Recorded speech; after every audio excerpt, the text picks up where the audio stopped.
आयशा, मैं तुमसे सबा के बारे में जरूरी बात करना चाहती हूँ। तुम कौन हो?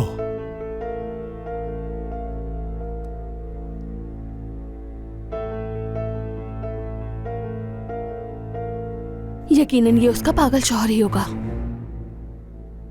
सबा के बारे में क्या बात है? हाँ, ये जानान कौन है?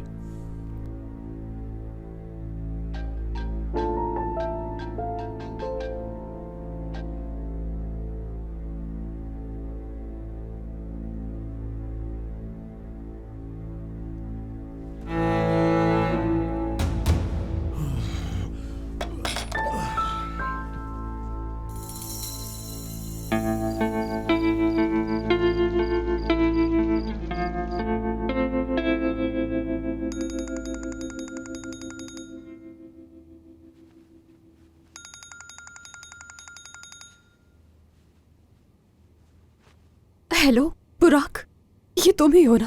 फारूक बात कर रहा हूँ। मेरे बगैर अपने दिन सुकून से गुजारो ज़रा, और जब मैं वापस आऊंगा तो तुम वहीं लौट कर चली जाओगी जहाँ से तुम्हारा ताल्लुक है। तुम इस मुल्क में दोबारा नहीं आ सकोगे फारूक, और मैं तुम्हें कभी नहीं आने दूंगी यहाँ पर। अब तुम मेरी जिंदगी में वापस आने का सोचना भी नहीं।